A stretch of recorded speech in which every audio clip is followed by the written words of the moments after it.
Hello dear students, कैसे हैं आप सभी। मैं आपकी teacher SS convent school Bhopia Pratapgarh से आज आपको हिंदी पढ़ाने आई हूँ। तो कैसे हैं प्यारे बच्चों आप सभी। आई होप आप सभी ठीक होंगे। जो भी हमारे चैनल को देख रहे हैं वो चैनल को सब्सक्राइब करें, वीडियो को लास्ट तक देखें। वीडियो पसंद आता है तो लाइक करें, कमेंट करें और बताएं कि यहाँ पर हमसे क्या गड़बड़ी हो रही है, क्या मिस हो रहा है, क्या और चीज़ें हमें ठीक करना चाहिए। तो ज़रूर बताएं माय डियर स्टूडेंट कमेंट करके। तो चलिए स्टार्ट करते हैं, देखते हैं आपका कहाँ तक फिनिश हो चुका है। तो पहला चैप्टर फिनिश हो चुका है आपका। आपको शब्दार्थ और क्वेश्चन आंसर याद करने की ज़रूरत है माय डियर स्टूडेंट। कंटिन्यू पढ़ते रहिए जितना भी पढ़ाया जा रहा है। सो सेकंड चैप्टर की तरफ चलते हैं। तो ये भी आपका नेक्स्ट वीडियो में फिनिश हो चुका है। ये चैप्टर बहुत ही बढ़िया चैप्टर था, मेरा भारत महान। तीसरे चैप्टर की बात करें तो ये है छत्रपति शिवाजी, चैप्टर का नाम है। तीसरा चैप्टर है आपका, बहुत ही बढ़िया चैप्टर है। छत्रपति शिवाजी के बारे में हम पढ़ेंगे। छत्रपति शिवाजी के बारे में आपने सुना होगा, नाम तो ज़रूर सुना होगा। तो चलिए आज इनके बारे में पढ़ते भी हैं। पार्ट 3 है आपका छत्रपति शिवाजी। चलिए स्टार्ट करते हैं। आप लोग भी अपनी बुक्स खोल लीजिए मेरे साथ। छत्रपति शिवाजी का जन्म सन 1630 ईस्वी में सिवनेर के किले में हुआ था। यानी छत्रपति जो शिवाजी हैं उनका जन्म कब हुआ था? 1630 ईस्वी में सिवनेर के किले में हुआ था। शिवाजी के पिता का नाम शाहजी भोंसले और माता का नाम जीजाबाई था। मोस्ट इम्पॉर्टेंट, शिवाजी के पिता का नाम शाहजी भोंसले और माता का नाम जीजाबाई था। उनके माता पिता का नाम और जन्म आपको बेशक याद करना है, इसको दिमाग में आप बैठा लें।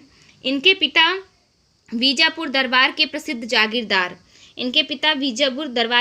जागीरदार एवं कुशल योद्धा थे। योद्धा मतलब बहुत अच्छे योद्धा थे। शिवाजी के बचपन के प्रथम 3 वर्ष सिवनेर के किले में ही बीते। मतलब प्रथम 3 वर्ष वो सिवनेर के किले में ही थे। नेक्स्ट पढ़ते हैं। एक बार मालदार खान ने दिल्ली के बादशाह को प्रसन्न करने के लिए शिवाजी और उनकी माता जीजाबाई को बंधक बनाना चाहा। मालदार खान एक दुष्ट राजा था जो दिल्ली के बादशाह को प्रसन्न करने के लिए शिवाजी और उनकी माता को बंधक बनाना चाहता था, किंतु उसका यह दुष्ट प्रयत्न सफल ना हो सका। किंतु यह इसका दुष्ट प्रयत्न जो है वो सफल नहीं हो सका। यानी वो बंधक बनाना चाहता था शिवाजी और उनकी माता को, लेकिन वो इस कार्य में वो सफल नहीं हो पाया।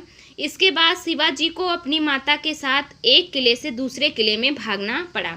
इसके बाद शिवाजी जो है अपनी मम्मी के साथ, उनकी माता जो है उनको सिवनेर के किले से में रहती थी, तो वहाँ से लेकर उनको दूसरे किले में चली गई। इस कठिन परिस्थिति में भी वीर माता ने अपने पुत्र की सैन्य शिक्षा में कोई त्रुटि नहीं आने दी। मतलब इतना भी उनके ऊपर कष्ट पड़ा हुआ कि लोग उनको बंधक बनाने का प्रयास कर रहे थे, वो अपना किला छोड़ करके दूसरे किले में चली गई। तो ऐसी कठिन परिस्थिति में वो वीर माता जो उनकी माता थी जीजाबाई, वो अपने पुत्र यानी शिवाजी की सैन्य शिक्षा में, यानी सिपाही की शिक्षा जिसमें तलवारबाजी इत्यादि सिखाया जाता है, उसमें कोई कमी नहीं आने दी, उसमें कोई त्रुटि नहीं आने दी। आगे पढ़ते हैं। माता जीजाबाई शिवाजी को रामायण, महाभारत तथा पुराणों की वीर गाथाएं सुनाया करती थीं। मतलब माता जीजाबाई अपने पुत्र शिवाजी को रामायण, महाभारत और पुराणों की कहानियाँ सुनाती थी। शिवाजी के गुरुओं के नाम क्या थे? शिवाजी के गुरुओं के नाम गुरु नारो, गुरु विमल, गुरु हनुमंत तथा गुरु गोमाजी नायक थे। मतलब ये उनके गुरु का नाम थे। शिवाजी के संरक्षक थे प्रचंड वीर दादाजी कोंडदेव। संरक्षक मतलब जो इनकी जान की रक्षा करते थे। काफ़ी संकट इनको था, लोग इनको बंधक बनाना चाहते थे, इनको मार देना चाहते थे। तो ऐसे में उनके संरक्षक जो हैं वो प्रचंड वीर थे, काफ़ी वीर थे। दादा कोंडदेव, उनके दादाजी थे कोंडदेव। इस शिक्षा के परिणाम से बालक शिवाजी बचपन से ही निर्भीक एवं अदम्य हो गए। मतलब उनको ऐसी शिक्षा मिली जो उनकी माता ने उनको सिखाया और उनके गुरुओं ने उनको सिखाया और उनके दादाजी ने उनको सिखाया। तो इस तरीके से वो बचपन से ही निर्भीक हो गए, बिना किसी से भी नहीं डरते थे, वो निर्भीक हो गए एवं अदम्य हो गए। मतलब काफ़ी साहस हो गए, अदम्य हो गए, उनके ऊपर बहुत ही दम था, उनमें बहुत ही दम था। वह बचपन से ही सूर बालकों की टोली बनाकर उनका नेतृत्व करते थे। मतलब ये बचपन से कौन सा खेल खेलते थे कि 4 बच्चों को ले करके उनको टोली बना करके और उनका राजा बन करके उनके साथ खेल खेलते थे और युद्ध का खेला करते थे और युद्ध का भी खेला खेलते थे। पेज पलट लीजिए बच्चों, आपका पहला पेज खत्म हो चुका है। उन्होंने बचपन में ही विधर्मियों से हिंदू धर्म, देव मंदिर तथा गौं की रक्षा करने का दृढ़ संकल्प लिया। मतलब उन्होंने जो है हिंदू धर्म की और गायों की और मंदिरों की रक्षा करने का संकल्प लिया। जो भी लोग उन पर आक्रमण करते थे उनको भी मारा उन्होंने। तो शाह जी चाहते थे कि उनका पुत्र भी बीजापुर दरबार का कृपा पात्र बने। शाह जी कौन थे? उनके पिता जो है वो चाहते थे कि उनका पुत्र यानी शिवाजी वो बीजापुर दरबार का कृपा पात्र बने।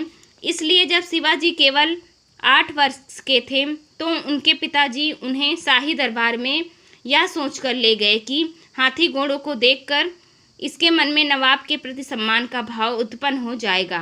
मतलब उसके पिताजी उसको शाही दरबार में लेकर जाते हैं या सोचकर लेकर जाते हैं कि वह हाथी घोड़ों को देख करके प्रसन्न होगा, क्योंकि उसको युद्ध में लड़ने की आदत थी और उसके जो वहाँ के नवाब थे बीजापुर के, उनके प्रति उनका सम्मान का भाव उत्पन्न होगा। किंतु शिवाजी बिना किसी की ओर देखे सीधे पिताजी के साथ चलते चले गए। लेकिन शिवाजी ने किसी को नहीं देखा, किसी हाथी घोड़े को नहीं देखा जो दरबार में खड़े थे, वो सीधे अपने पिताजी के साथ चलते चले गए। नवाब के पास पहुंचकर पिताजी ने शिवाजी को पीठ पर हाथ फेरते हुए कहा। जब नवाब के पास पहुंच गए तो उसके पिताजी ने यानी शाह जी ने शिवाजी की पीठ पर हाथ फेरते हुए कहा कि बादशाह को सलाम करूं। उनके पापा ने कहा कि अपने पुत्र यानी शिवाजी से कहते हैं कि बादशाह को सलाम करूं। बालक ने मुड़कर पिताजी की ओर देखा और बोला, नवाब मेरे राजा नहीं हैं, इनके आगे सिर नहीं झुका सकता। तो माय डियर स्टूडेंट, शिवाजी क्या बोलते हैं कि ये मेरे राजा नहीं हैं, मैं इनके आगे सिर नहीं झुकाऊंगा। तो इस तरीके से आप यहाँ तक पढ़िए। यहाँ तक मैंने आपको पढ़ा दिया है। एक बार आप खुद से पढ़ लीजिए माय डियर स्टूडेंट। खुद से पढ़ के आप अगर एक पेज हैंड राइटिंग कर लिख लेते हैं तो बहुत ही अच्छी बात है। आपको HW दे रही हूँ कि यहाँ से यहाँ तक जहाँ तक आपको पढ़ाया गया है, आपको एक पन्ने का हैंड राइटिंग सुंदर सुंदर साफ साफ सुलेख लिखना है माय डियर स्टूडेंट। तो आप कंटिन्यू पढ़ते रहिए जितना मैंने पढ़ाया है। आगे मैं नेक्स्ट वीडियो में आपको पढ़ाऊँगी। तब तक के लिए माय डियर स्टूडेंट मुस्कुराते रहिए, पढ़ते रहिए, अपना ध्यान रखिए। Take care.